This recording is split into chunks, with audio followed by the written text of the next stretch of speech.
فوز امری اللہ ان اللہ بصیر بالعباد ولا حول ولا قوة الا باللہ العلی العظیم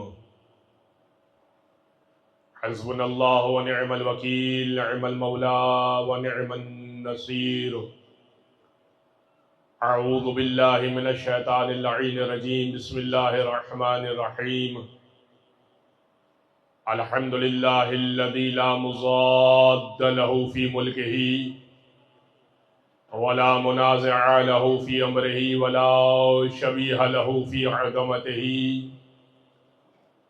ثم الصلاة والسلام علی رسولہ الکریم الامی المکی المدنی القرشی الہاشمی ابی القاسم محمد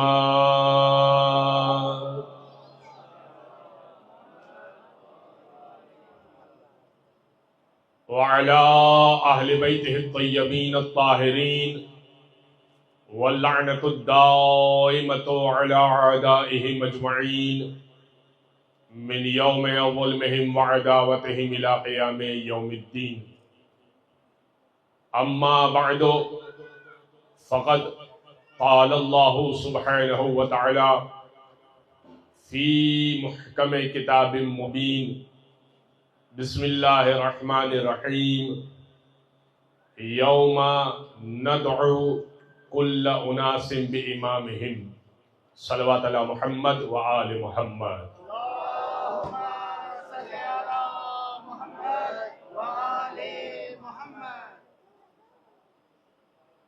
حضرت محترم، محرم کا آغاز ہو گیا اور ہم نے اپنی زندگی کے مہمان خصوصی کو اپنے گھروں میں دعوت دے دی اس انداز سے کہ دل مغموم ہو گئے، لباس سیاہ ہو گئے، فرش عزا بچھ گئے اور ہر شخص کے لب پر فقط حسین حسین حسین آنے لگا۔ یہ ایسا کیوں ہے کہ جیسے ہی محرم آتا ہے تو مومن کا دل غم زدہ ہو جاتا ہے؟ آپ نے کبھی اس پہ غور کیا کہ جیسے جیسے چاند قریب آتا ہے آپ کا دل، میرا دل، جو بھی حسین ابن علی سے محبت رکھتا ہے اس کا دل غم زدہ کیوں ہو جاتا ہے؟ کوئی سبب ہے اس کا؟ اس کے پیچھے روایت ہے۔ چھٹے امام فرماتے ہیں کہ اذا حل ہلال محرم نشرت الملائکۃ صوب الحسین، جب محرم کا چاند نمودار ہوتا ہے تو ملائکہ حسین کا لہو لہان کرتا آویزہ کرتے تھے۔ ملائکہ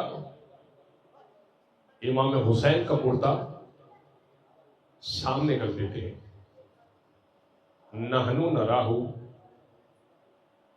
وشیعتنا، اور ہم بھی اسے دیکھتے ہیں اور ہمارے شیعہ بھی اسے دیکھتے ہیں۔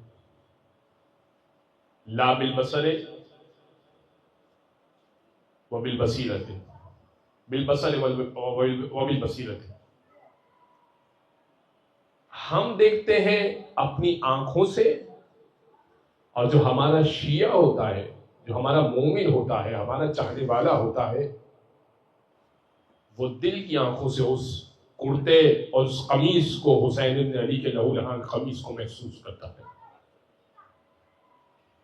یہی سبب ہے کہ جیسے ہی چاند نمودار ہوتا ہے، ابھی میں تمہیدی گفتگو کر رہا ہوں، اس کو سنیے گا، آغاز محرم ہے، ظاہر ہے کہ میں ابتدان تو عنوان پہ نہیں آ جاؤں گا، ظاہر ہے کہ کچھ بات امام حسین سے مربوط کر کے میں پھر آگے بات کروں گا، اس لیے ہمارا دل مغموم ہو جاتا ہے۔ بڑی عجیب بات ہے اور بڑا دل دکھتا ہے کہ جب لوگ یہ اسٹیٹس پہ لگاتے ہیں اور بڑے فخر سے کہتے ہیں کہ ہم اس نتیجے پہ پہنچے. مولانا محمد علی جوہر کا مشہور و معروف شعر ہے اور آپ سب کو تقریباً یاد ہوگا: قتل حسین اصل میں مرگ یزید ہے، اسلام زندہ ہوتا ہے ہر کربلا کے بعد. یہ ذہن میں ہے نا یہ شعر. قتل حسین اصل میں مرگ یزید ہے کہ امام حسین کا جو قتل ہوا اصل میں وہ مرگ یزید تھا، اسلام زندہ ہوتا ہے ہر کربلا کے بعد. ٹھیک ہے، یہ شعر سن لیا اور سمجھ لیا. اب سنیے گا میں جو بات کہنا چاہ رہا ہوں. اتنا بڑا سمجھدار آدمی مولانا محمد علی جوہر، علی گڑھ یونیورسٹی سے پڑھے ہوئے، لنکن یونیورسٹی سے پڑھے ہوئے، آکسفورڈ یونیورسٹی سے پڑھے ہوئے، وہ اس nتیجے پہ پہنچے کہ قتل حسین اصل میں مرگ یزید ہے. یعنی کہاں امام حسین کی شہادت، کہاں مرگ یزید. میں آپ کے فکر کو بڑھانا چاہ رہا ہوں، توجہ کیجئے گا. وہ اس نتیجے میں پہنچے کہ قتل حسین اصل میں مرگ یزید ہے، اسلام زندہ ہوتا ہے ہر کربلا کے بعد. اب شاعر نے اس کا جواب دیا ہے: از خود غلط ہے حضرت جوہر کا یہ کہا، از خود غلط ہے حضرت جوہر کا یہ کہا، اسلام زندہ ہوتا ہے ہر کربلا کے بعد. تسلیم روح جوہر مرحوم یہ کرے، اسلام زندہ ہو چکا بس کربلا کے بعد. نعرہ حیدری. اسلام زندہ ہو گیا ہر کربلا. کون سی کربلا؟ نہ اب کربلا ہوگی، نہ کوئی حسین جیسا ہوگا. کون ہے جو حسین جیسا امتحان دے سکے؟ کون ہے جو کربلا کو برپا کر سکے؟ کون ہے جو اسلام کو زندہ کرے گا؟ اسلام زندہ ہو چکا. آذانیں جو بلند ہو رہی ہیں، اسلام زندہ ہو چکا. نمازیں جو قائم ہے، اشہد انک قد اقمت الصلاۃ. حسین آپ نے نماز کو قائم کیا. زیارت میں آپ جملہ پڑھتے ہیں، زیارت وارثہ میں اشہد انک قد اقمت الصلاۃ. آپ نے نماز کو قائم کیا. نماز پڑھی نہیں ہے، نماز کو قائم کیا ہے. نمازیں اپنے وجود میں باقی ہیں حسین کی شہادت کی وجہ سے. توجہ ہے آپ کی عزیزان گرامی؟ لہذا آپ جو اپنا حصہ ڈالتے ہیں اس مجالس عزا میں، حضرت موسیٰ نے سوال کیا تھا کہ پروردگار یہ بتا کہ تو نے امت محمدی کو اتنا ممتاز کیوں کیا ہے؟ میں بھی تو اولو العزم نبی ہوں، میں کلیم اللہ ہوں، اللہ سے تجھ سے بات کرتا ہوں. میری امت اتنی ممتاز نہیں ہے، اتنی حیثیت والی نہیں ہے جتنی امت محمدی کی حیثیت ہے. کیا سبب ہے؟ پروردگار نے کہا کہ اے موسیٰ 10 اسباب ہیں کہ جس کی وجہ سے امت محمدی کو دیگر امتوں پر، انبیاء کی دیگر امتوں پر ممتاز کیا ہے، بہتر قرار دیا ہے، اچھا قرار دیا ہے. امت محمدی افضل ہے، دیگر امتیں زیادہ مفضول ہے، یعنی بہتر نہیں ہے. کا پہلا سبب ہے الصلاۃ والزکاۃ والصوم والحج والجمعہ والجماعت والجہاد والقرآن والعلم والعاشورہ. 10 اسباب کا نماز، روزہ، حج، زکوٰۃ، جہاد، جمعہ، جماعت، قرآن، علم. سب سمجھ میں آ گیا نا آپ کو؟ کوئی ترجمہ کرنے کی ضرورت نہیں ہے. آخر میں کہا والعاشورہ، اور عاشورہ کے سبب امت محمدی بہتر ہے دیگر امتوں سے. کہا پروردگار یہ تو سب سمجھ میں آ گیا، یہ بقیہ 9 چیزیں تو سمجھ میں آ گئی، جمعہ بھی سمجھ میں آ گئی، جماعت بھی سمجھ میں آ گئی، جہاد بھی سمجھ میں آ گیا، زکوٰۃ اور حج بھی سمجھ میں آ گیا. مل عاشورہ، یہ عاشورہ کیا ہے؟ فرمایا البکا اب عاشورہ، البکا والمرثیہ والتباکی علی ولد المصطفیٰ، کب رونا، رونے جیسی شکل بنانا، اور مرثیہ پڑھنا علی ولد المصطفیٰ، مصطفیٰ کے بیٹے پر، بس یہی عاشورہ ہے. آنکھوں میں آنسو آ جائے نا، بس تم نے عاشورہ پاپا کر دی. یہ عاشورہ ہے. پھر فرمایا من فالت دمہ من عینہ قطرۃ حجابا بینہ وبین النار، جس کی آنکھ سے ایک ذرہ آنسو کا نکل آئے، اللہ اس کے اور آگ کے درمیان حجاب بنا دے گا، پردہ بنا دے گا. جنت سمجھ لیں کتنی بے ارزش ہے. کوئی ویلیو نہیں ہے جنت کی اگر حسین ابن علی پر گریہ کر لیا جائے تو. کوئی قیمت نہیں ہے جنت کی اگر حسین ابن علی پر گریہ کر لیا جائے. جنت یوں حاصل ہو سکتی ہے، جہنم کی آگ یوں رک سکتی ہے. ہاں لیکن حسین پر گریہ تو اسی وقت کیا جائے گا نا جب ان مجلسوں کو بدعت نہیں سمجھا جائے گا. حسین پر گریہ تو اسی وقت ہوگا نا جب ہیپی نیو ایئر کے میسج نہیں چلیں گے. اب آج بھی مسلمان بہت سارے، کسی کو میں، اب میرے لیے تو یہ جگہ نہیں ہے، ظاہر ہے کہ مجھے اندازہ بھی نہیں ہے، میں کسی کو ٹارگیٹ ٹونٹ نہیں کر رہا، میں تو اپنے شہر کی بات کر رہا ہوں. جیسے ہی چاند نمودار ہوا جب ہم اپنے شہر سے چلے، بڑے بڑے افراد جن کو ہم متقی، پارسا اور کیا کیا سمجھتے تھے، حاجی، نمازی، عمرہ کر کے آئے، چاند محرم کا لگا ان کے یہاں پر آ گیا ہیپی نیو ایئر، نیا سال مبارک ہو. اچھا پھر اگلا اسٹیٹس آ گیا فلاں کی شہادت بھی ہے. بھئی یا تو آپ غم منا لیجئے یا آپ خوشی منا لیجئے. آپ خود confused.com ہے، آپ کو خود نہیں پتا کہ چل کیا رہا ہے. تو عزیزان گرامی، جو حسین سے دور ہوتا ہے اس کا یہ عالم ہوتا ہے. جو حسین ابن علی سے دور ہوتا ہے وہ بڑا پریشان ہوتا ہے کہ 10 دن کی چھٹیاں آ رہی ہیں، 3 دن کی چھٹیاں آ رہی ہیں، کہاں جائیں. ہم کہتے ہیں جہاں بھی ہوں گے چھٹیاں ہوں گی نہیں ہوں گی، چھٹیاں لے کے فرش عزا پر جائیں گے، فرش عزا پر جائیں گے. عزیزان گرامی، اس 10 روزہ مجالس عزا کے لیے میں نے جو موضوع منتخب کیا ہے، اور ظاہر ہے کہ اشتہار سے آپ کو موضوع کا اندازہ ہو چکا ہوگا، امامت اور ولایت کا موضوع منتخب کیا ہے. یہ موضوع میں نے اس لیے منتخب کیا ہے کہ آپ کو یہ سمجھ میں آ سکے کہ امامت اور ولایت کے عقیدے کے اندر ہمارے یہاں فرق یا دونوں اسٹیٹس کے اندر کیا نمایاں فرق ہے، ایک بات. دوسری بات، ان دونوں عقائد سے متعلق قرآن نے کیا ڈسکشن کیا ہے، قرآن نے کیا بات کی ہے.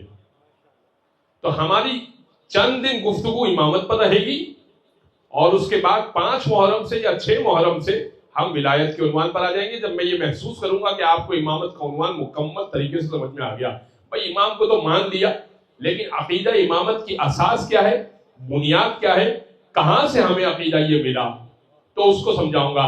آج تمہیدت کچھ مطالب پیش کروں گا اور اس کے بعد انشاءاللہ کل سے عنوان پر مکمل طریقے سے گفتگو کروں گا. تو سنیے گا، میں نے سرنامہ کلام میں جو آپ کی خدمت میں آیت پڑھی ہے وہ آیت ہے سورہ اسراء کی آیت نمبر 71 اور قرآن کا یہ سورہ ہے سورہ نمبر 17 چیپٹر ہے اور ورڈز نمبر 71 ہے.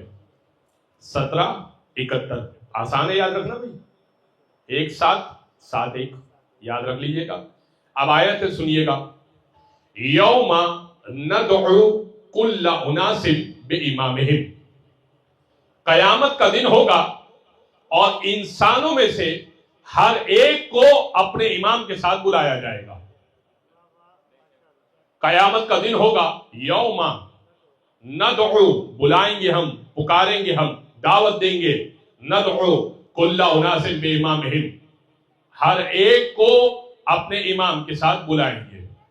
تو یہ تو طے ہو گیا کہ آپ کو، اور جہاں تک میری بات پہنچ رہی ہے، سب کو اپنا ایک امام مقرر کرنا پڑے گا. یہ تو طے ہو گیا. اچھا، اگر کوئی کہے کہ میرا کوئی امام نہیں ہے، میں خود ہی جو ہے نا وہ اپنی سمجھ کے مطابق عمل کرتا ہوں، اس کے لیے بھی حدیث ہے کہ اگر امام رضا نے فرمایا اگر تو پتھر سے محبت کرے گا، بعض دفعہ انسان ہوتا ہے نا بہت چیزوں سے محبت ہو جاتی ہے، انگشتری ہے، انگوٹھی ہے، اتنی محبت ہو گئی، پتھر سے محبت ہو گئی، بڑا پتھر عزیز ہے، بڑا نایاب ہے، ہمارے دادا کے دور سے چل رہا ہے، یہ بیش قیمت ہے، یہ ملتا نہیں ہے، یہ چیز بڑی بہت نایاب ہے، یہ ونٹیج ہے. آج کل تو یہ چلتا ہے نا ونٹیج ہے، بڑی پرائس لیس چیز ہے. امام فرمانے لگے اگر تو پتھر سے محبت، پسر شبیب سے پہلی محرم کی روایت ہے، اس لیے پہلی محرم کو پڑھ رہا ہوں. ریان بن شبیب راوی کا نام ہے، اور ریان بن شبیب سے کہا اگر تو پتھر سے محبت کرے گا نا لحشر معہ، اللہ تجھے اس کے ساتھ ہی محشور کر دے گا. تو اگر تو ہم سے محبت کرے گا تو ہمارے ساتھ محشور نہیں کرے گا؟ بھائی جس سے محبت کرو گے، جو اس کا انجام ہے وہی تمہارا انجام ہو جائے گا. کیونکہ قرآن کہہ رہا ہے تمہارے امام کے ساتھ محشور کیا جائے گا. اچھا امام کون؟ کیا جیتا جاگتا ہی امام ہوتا ہے؟ نہیں، یہ پتھر بھی امام ہے. امام یعنی وہ جو آگے ہو، انسان اس کے پیچھے پیچھے چلے. اب میں کچھ ایگزامپلز لفظ کو سمجھانے کے لیے کچھ مثالیں پیش کروں گا اور پھر اس آیت کو ذرا سمجھاؤں گا. دیکھیے حضرات گرامی، عام الفاظ میں بھی آپ لفظ امام کو استعمال کرتے ہیں. پیش نماز کو بھی آپ امام کہتے ہیں، امام جماعت. اس کی شرائط بھی ہوتی ہے، چہرے پہ داڑھی ہو، بظاہر ایک اچھا شخص ہو، آس پاس اٹھنے بیٹھنے والے، یہ فقہ جعفریہ کی بات کر رہا ہوں، آس پاس اٹھنے بیٹھنے والے اس کی اچھائی کی تصدیق کرے، جو اس پر واجب ہے اس پر عمل کرتا ہو، جو اس پر حرام ہے اس سے پرہیز کرتا ہو. تب آپ اس کو کہیں گے کہ حضور آپ آگے بڑھیں، ہم آپ کے پیچھے نماز پڑھیں گے. تو ایک تھوڑی دیر کی نماز کے لیے بھی اللہ یہ نہیں گوارا کر رہا کہ داڑھی مونڈھا اور عقیدے کا خلل والا اور بد دیانت اور خیانت پسند شخص اور چور اچکا آگے کھڑا ہو جائے اور تم پیچھے کھڑے ہو جاؤ تو نمازیں منہ پہ مار دی جائے گی. تو دین کا امام ایسا نہیں ہو سکتا جو چور اچکا ہو، پورا باغ کھا گیا ہو.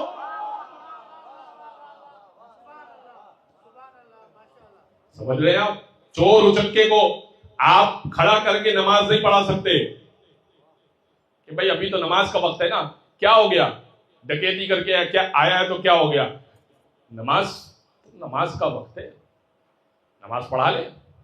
نہیں، شرائط ہے، اپنی نماز تم اس کے ذمہ ڈال رہے ہو. اچھا، یہ ہے امام جماعت. جمعہ کی نماز، عیدین کی نماز کا بڑا اجتماع ہوتا ہے، ہزاروں کی تعداد میں بعض جگہ پر ہوتے ہیں لوگ، بعض جگہ لاکھوں کی تعداد میں ہوتے ہیں. حرم میں جو نماز ہوتی ہے، ائمہ کے حرم میں، امام حسین کے حرم میں ہوتی ہے نماز عید، مولا علی کے حرم میں ہوتی ہے مثال کے طور پر. تو جہاں جہاں نماز عید ہوتی ہے اور لاکھوں کی تعداد میں افراد ہوتے ہیں یا لاکھوں تک پہنچ جاتے ہیں افراد، خاص طور پہ امام حسین کے حرم میں، وہاں پر پھر عام عالم دین کو نہیں کھڑا کیا جاتا. اس میں تقویٰ بھی دیکھا جاتا ہے، اس میں دیکھا جاتا ہے کہ اجتہادی کیفیت کیسی ہے، دین کے سمجھنے کی صلاحیت کیسی ہے. قرت ورت تو بہت چھوڑ دیجئے، قرت تو بہت بیسک باتیں ہیں. قرت تو آنی چاہیے، ہر مومن کو آنی چاہیے، اتنی قرت تو آنی چاہیے کہ اپنی نماز کی اصلاح کر سکے، اپنی نماز کو صحیح طریقے سے پڑھ سکے. تو جب لاکھوں کا مجمع ہوتا ہے تو ایک پائے کا عالم دین کھڑا کیا جاتا ہے کہ خطبہ بھی دینا ہے. اس کو فضول بول کے چلا گیا تو ہو گیا کام، نماز کا بیڑا غرق ہو جائے گا.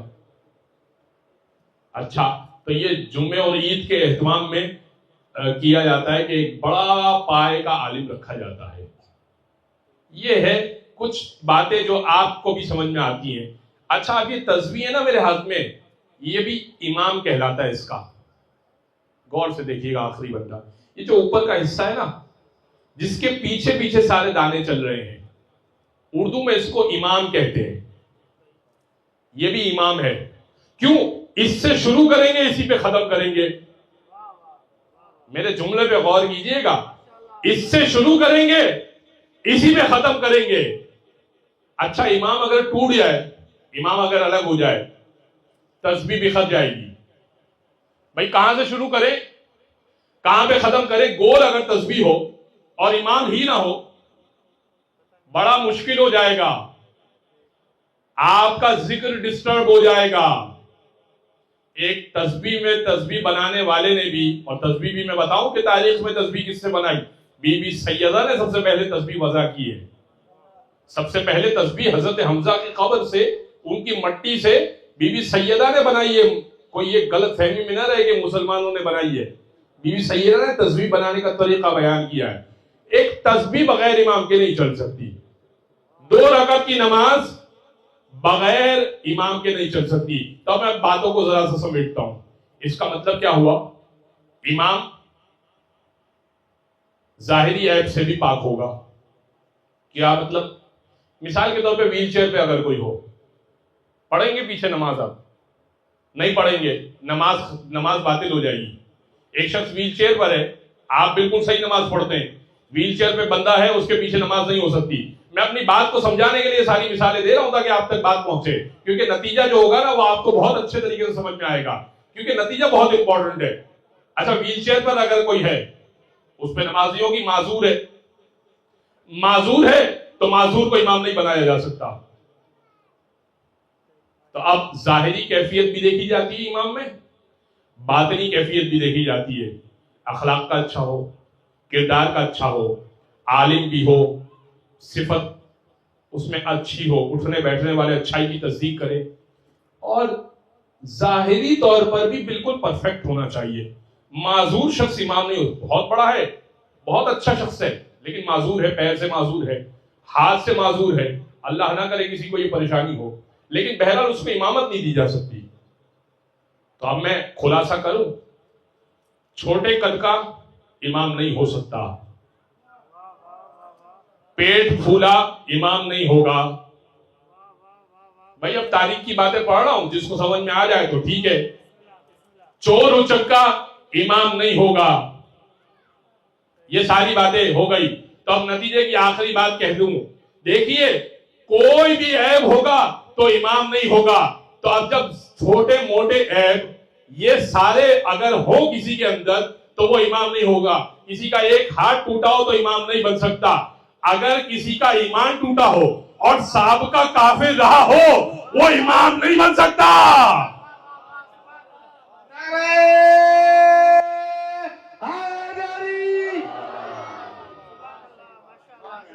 بھائی 14 سال کفر کیا ہے, اب مسند امامت پر بیٹھنا چاہتے ہیں.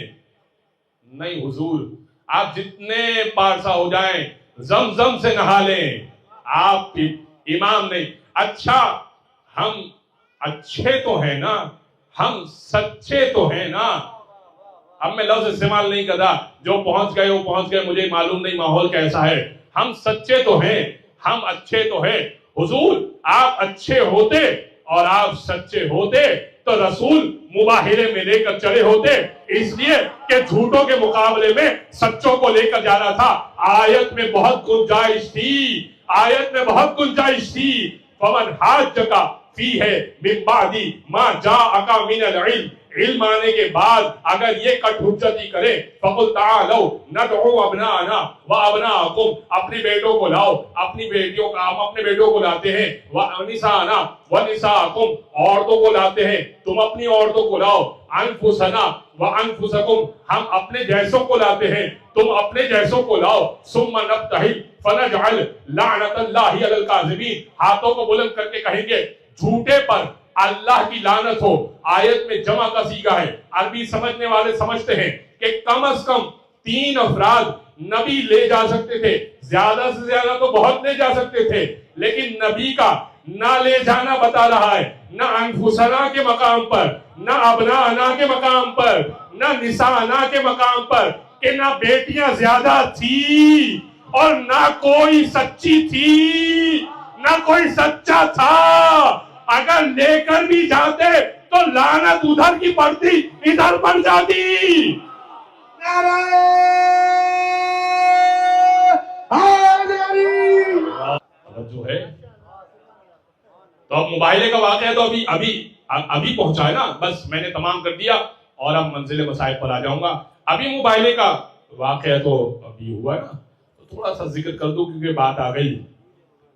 موبائلہ میں چلے سید الانبیاء، انبیاء کے سردار چلے، سیدۃ النساء العالمین چلی، خواتین کی عورتوں کی یا خواتین کی سردار چلی، سیدہ شباب اہل الجنہ جنت کے جوانوں کے سردار چلے، سید الاولیاء چلے، تو اولیاء کے سردار، اوصیاء کے سردار بھی چلے، خواتین کی سردار بھی چلی، جنت کے جوانوں کے سردار بھی چلے، نبیوں کے سردار بھی چلے۔ اب سمجھ میں آ گیا کہ سارے سردار جتنے بھی تھے وہ مباہلے کے میدان میں جھوٹوں کے مقابلے میں جا چکے تھے۔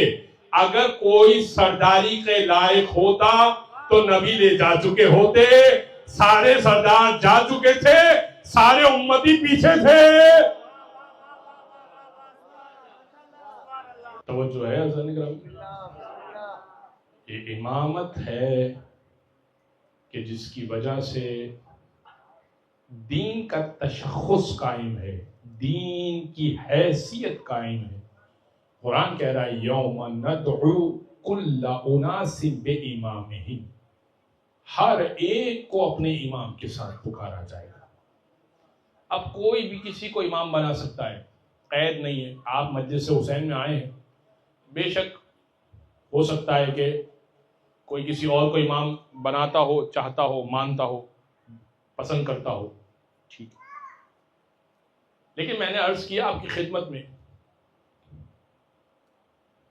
کہ کمپیریٹیولی ذرا چیک کر لیجئے، کسی کی دل آزاری مقصود نہیں ہے اس لیے آپ سمجھا رہا ہوں، کمپیریٹیولی ذرا چیک کر لیجئے کہ وہ امام جس کو آپ پسند کر رہے ہیں، آیا اس امام کی بھی حیثیت اس وقت ہے جب اس امام کو مانا جاتا ہے کہ جس کو نبی نے بنایا ہے، یا اس امام کی حیثیت بذات خود ایک حیثیت ہے؟ یہ ذرا چیک کر لیجئے۔ تو اگر تو وہ امام یہ کہتا ہوا نظر آئے کہ علی نہ ہوتے تو میں ہلاک ہو جاتا، تو اس کا مطلب یہ ہے کہ علی ہی اصل میں امام ہے۔ بھئی علی ہی اصل میں امام ہے، کیونکہ علی نہ ہوتے تو ہلاک ہو جاتے۔ اس کا مطلب ذاتی کوئی حیثیت نہیں ہے، ان کا قول ہے یہ۔ لہذا اس کو ذرا کمپیریٹیولی چیک کر لیجئے کہ آیا میں جس امام کو پسند کر رہا ہوں، میرا امام کون ہے، میرے امام کی ولادت کس جگہ پہ ہوئی ہے، میرے امام کی شہادت کس جگہ پہ ہوئی ہے، تاریخ شہادت کیا ہے، کیسے شہادت ہوئی ہے، کس طرح سے وہ نومینیٹ ہوا ہے۔ بھئی علی کا تو واضح ہے، غدیر میں نبی نے 1.25 لاکھ حاجیوں کے سامنے اناؤنسمنٹ کیا تھا، یہ تو علی کا تو واضح ہے۔ لیکن اگر میں کسی اور کو امام مانتا ہوں تو اس کے لیے رسول نے کوئی اعلان کیا ہے، کوئی اعلان ہے؟ وہ کہنے لگے بھائی چلیں اب اس کے اوپر میں بعد میں بات کروں گا، ابھی بس موقع نہیں۔ تو اس کو ذرا کمپیریٹیولی چیک کر لیجئے، ایک آپ کو اندازہ ہو جائے گا کہ جن کو منصوص من اللہ کہا گیا، جو چادر تطہیر میں آ گئے، جو انما یرید اللہ لیذھب عنکم الرجس اہل البیت میں آ گئے، وہ اور ہیں اور بقیہ اور ہیں. بس گرامی گفتگو آج اس سے زیادہ طولانی نہیں ہوگی، اور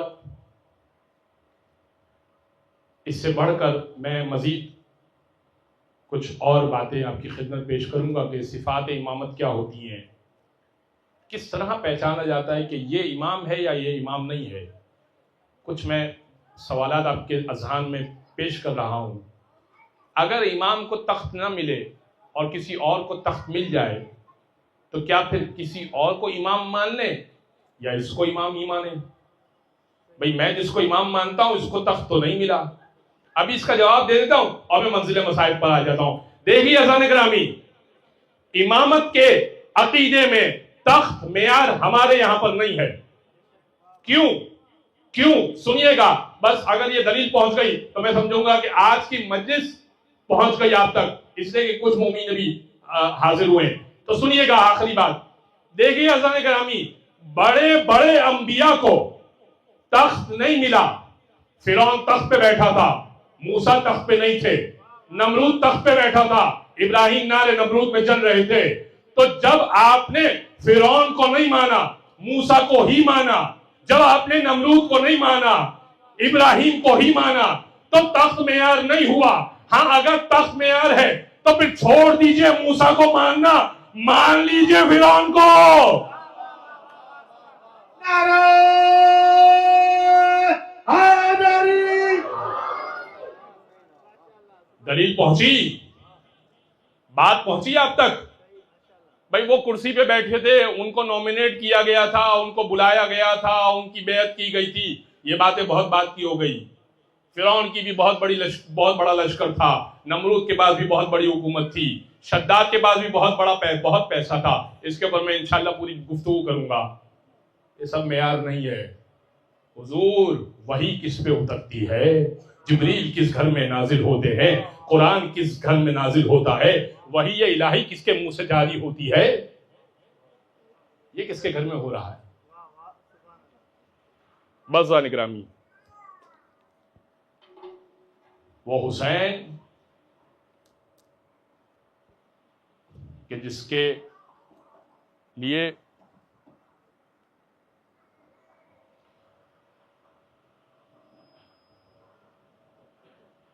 پروردگار نے یہ اہتمام کیا کہ سب سے پہلی مجلس جو ہوئی تو امام حسین کے عنوان سے جب حضرت آدم کی توبہ 40 سال تک قبول نہ ہوئی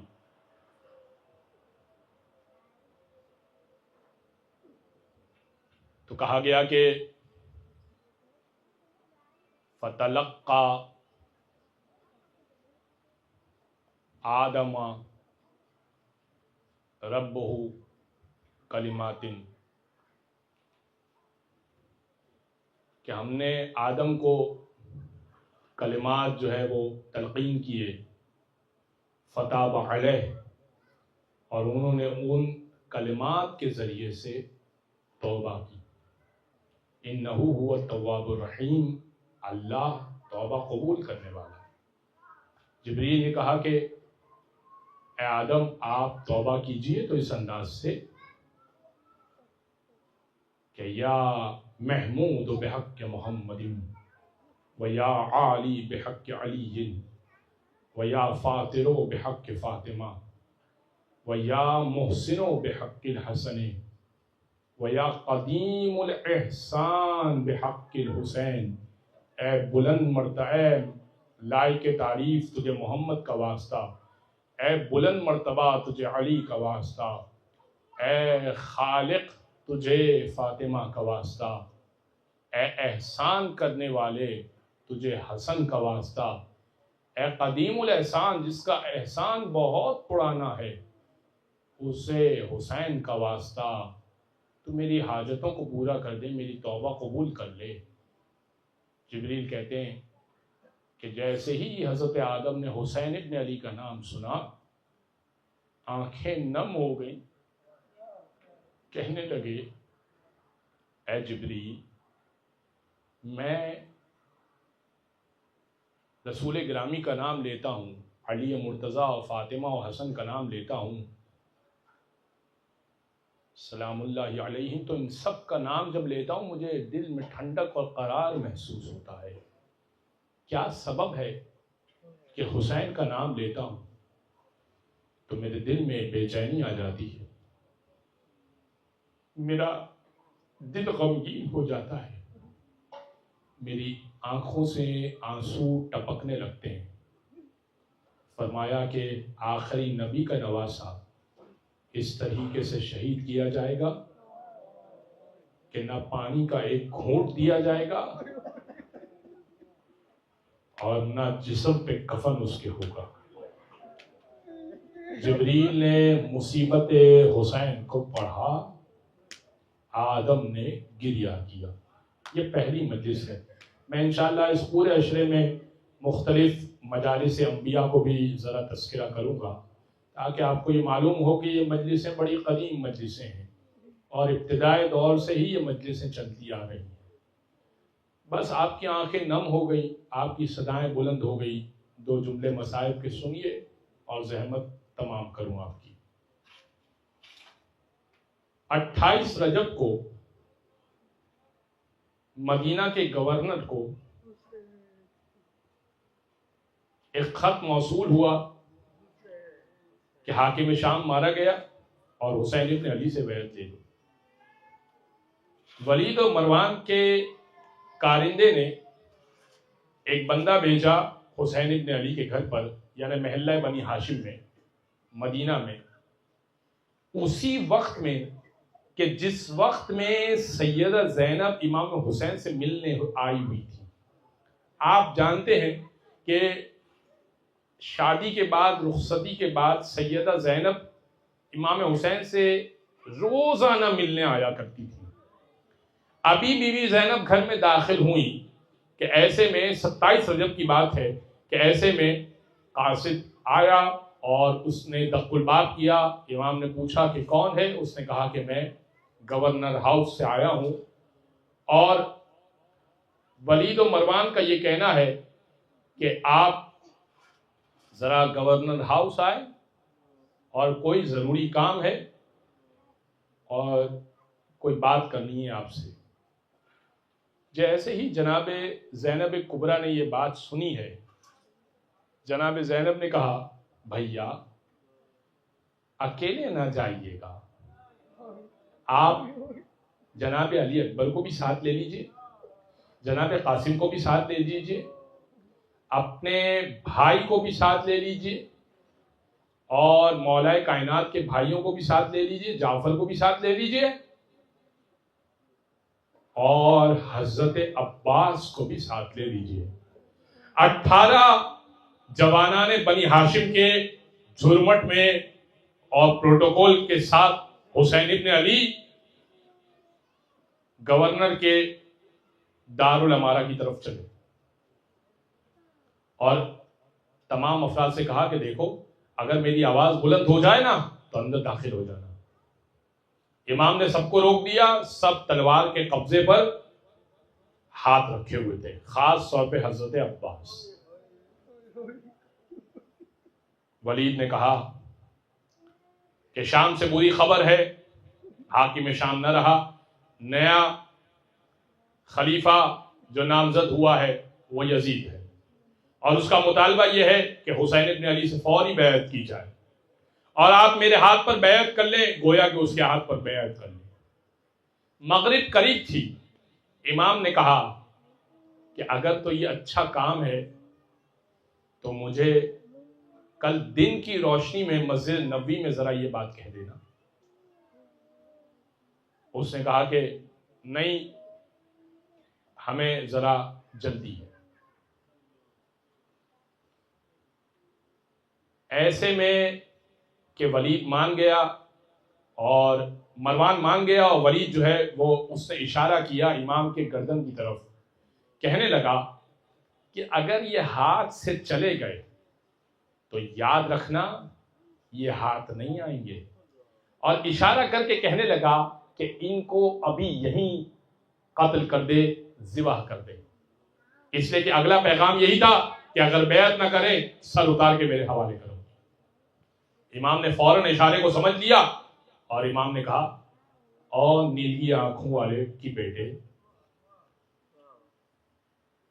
کیا تم مجھے قتل کرے گا؟ عام ہوا یا وہ مجھے قتل کرے گا؟ ابھی مولا کی صدا کا بلند ہونا تھا کہ حضرت عباس سے ہاتھ سے دروازے کو گرا دیا اور 18 جوانان بنی ہاشم اندر داخل ہو گئے اور کہنے لگے، اے حسین حکم دیجئے تو ابھی ان کا سر اتار دیں۔ امام نے کہا، عباس یہ نانا کا مدینہ ہے، میں خون خرابہ نہیں چاہتا، میں ہاتھ جوڑ کے عرض کروں گا، اے حضرت عباس، آپ نے حسین کی صدا کو بلند پایا تو فوراً تلوار کو نکالا اور کہا، مولا حکم دیجئے گا۔ عاشور کے دن امام حسین نے صدا لگائی تھی، حل من ناصرین ینصرنا، ہے کوئی جو میری مدد کو آئے؟ بس حضرت عباس کا لاشا تڑپا تھا۔ بس سنیے گا، ایک مرتبہ حضرت عباس کو فہرست دی، بس اب چلنے کی تیاری کرو۔ فہرست میں تمام افراد کے نام لکھے ہوئے تھے جو کربلا کی طرف چلیں گے۔ ایک ایک کا نام حضرت عباس پڑھتے جا رہے تھے اور مستورات کو جناب زینب کی طرف حوالے کر دیا کہ یہ پوری تحریر ہے، اس میں تمام افراد کے نام لکھے ہوئے ہیں۔ اور اب جناب علی اکبر، جناب قاسم اور تمام افراد کے نام لیے جانے لگے، لیکن ایک چھوٹے بچے کا نام بھی آیا اور حضرت علی اصغر کا نام۔ آپ جانتے ہیں نا، بچے کو بتایا نہیں جا سکتا کہ بچے تم نے بھی کربلا چلنا ہے، بچے تم نے بھی سفر پہ چلنا ہے۔ وہ بچہ جناب فاطمہ صغرا کے ہاتھوں میں تھا، جناب فاطمہ صغرا کے ہاتھوں میں تھا۔ جناب فاطمہ صغرا کی طرف حضرت عباس بڑھے اور کہنے لگے، اے فاطمہ صغرا، اس بچے کا بھی نام ہے۔ کہنے لگی، اس بچے کو رہنے دیجئے گا، میں ذرا کھیلتی رہوں گی، میرا دل بہلتا رہے گا۔ ایک جملہ، اچھا بچہ چل نہیں رہا تھا، جناب فاطمہ صغرا سے اتنا مانوس ہو چکا تھا گود سے، بچہ چل نہیں رہا تھا۔ جناب زینب نے چلنے کو کہا، ماں نے چلنے کو کہا، جناب رباب نے، بچہ چل نہیں رہا تھا۔ ایک مرتبہ جناب امام حسین نے ایک ایسا جملہ کہا، بچہ ہمک کے امام حسین کی گود میں آ گیا۔ مقتل نویسوں نے لکھا، جملہ تو نہیں معلوم مگر محسوس یہ ہوتا ہے کہ حسین نے جملہ یہ کہا تھا، اصغر تم میرا لشکر کا سب سے بڑا شہید ہے، کیا تو نہیں چلے گا؟ بس ہماریاں آپ کی صدائیں بلند ہوئی، آنکھوں میں اگر آنسو آ گئے تو بس مجلس تمام ہوئی۔ آخری جملے 2-3 سن لیجئے گا، بس ہماریاں سجائی گئی، مسند سجی ہوئی ہے، امام حسین تشریف فرما ہے، آواز منادی دے رہا ہے، آئیے گا۔ جناب علی اکبر آئے، کھڑے ہوئے جناب علی اکبر، اور اب جیسے ہی آواز دی منادی نے، جناب فروا آتی ہیں، اور جیسے ہی جناب فروا آئی، قاسم نے ہاتھ بڑھایا، ماں کو محمل میں سوار کرایا، ہماری آگے بڑھ گئی۔ دوسری صدا منادی نے دی، جناب رباب آتی ہیں۔ ایک مرتبہ جناب علی اکبر نے پھر سوار کیا، حضرت اماں کو سوار کیا، اماں آئیے گا میں آپ کو سوار کرواتا ہوں۔ اور اب ایک ایک مسعود کو سوار کروایا گیا، لیکن اب منادی نے ندا دی، علی کی بیٹی ام کلثوم آتی ہے۔ حضرت قاسم بھی اٹھے، حضرت علی اکبر بھی اٹھے، حضرت عباس بھی اٹھے، ایک نے شانہ پکڑا، ایک نے چپل اٹھائی، نالین اٹھائی، ایک نے پردہ اٹھایا، جناب ام کلثوم کو بڑی تعظیم سے محمل میں سوار کروایا، ہماری آگے بڑھ گئی۔ اور اب منادی نے ندا دی، علی کی بڑی بیٹی زینب کبریٰ آتی ہیں۔ حسین خود بلند ہوئے، عباس بھی آگے بڑھے، اون محمد بھی آگے بڑھے، سارے جوانان بنی ہاشم بڑھے۔ اور اب جناب زینب نے ذرا دائیں دیکھا، آخری جملے، تم اپنی صداؤں کو آزاد چھوڑو اور سوچو، ارے تصور کرو علی کی بیٹی مدینہ سے رخصت ہو رہی ہے۔ امام جناب زینب نے دائیں دیکھا، بائیں دیکھا، کون سوار کروائے گا؟ ایک مرتبہ حضرت جناب قاسم آگے بڑھے، کہا کہ آپ کہیے میں سوال کراؤں؟ نہیں قاسم آپ نے سوال کرائیے. کہا پھوپھی اماں، جناب علی اکبر نے کہا پھوپھی اماں کہیے میں سوال کراؤں؟ نہیں علی اکبر آپ بھی نہیں سوال کرائے گا. حضرت عباس نے کہا آقا زادی کیا میری جسارت ہو سکتی ہے، کیا میری ہمت ہو سکتی ہے میں آپ کو سوال کروا دوں؟ میں بھائی ہوں بہرحال، آپ کہیے میں سوال کروا دوں. کہا نہیں آپ بھی نہ سوال کرائیے گا. اور محمد چھوٹی چھوٹی جوتیاں لے کر آگے بڑھے، کہنے لگے اماں کہیے تو ہم سوال کروائیں. آپ بڑی بابرکت خاتون ہیں، آپ بڑی باعظمت خاتون ہیں، آپ قبیلہ بنی قریش کی بڑی جلیل القدر خاتون ہے، کہیے اماں میں سوال کروا دوں، ہم سوال کروا دیں. کہا نہیں میرے بچوں آج تم بھی نہ سوال. امام حسین آگے بڑھے، بہن آپ کو کہیے میں سوال کروا دوں. بس آخری جملے تمہاری صدائیں بہت بلند ہوئی، اللہ تمہاری صداؤں پر رحم کرے. امام حسین سے بھی جناب زینب نے منع فرمایا، کہا نہیں اے بھیا آپ بھی سوال نہ کروائیے گا. امام حسین نے کہا بہن آج کون سوال کروائے، کس کی خواہش ہے، آپ کس کو چاہتی ہیں کون سوال کروائے؟ کہا بھیا مجھے آج وہی سوال کروائے جو شام غریبہ میں لاشوں کے درمیان سوال کروائے گا. کہا بیٹا سید سجاد آؤ آگے آؤ، پھوپھی اماں کو سوال کرواؤ. الا ولعنۃ اللہ علی القوم الظالمین وسيعلم الذين ظلموا ايام القلب ينقلبون.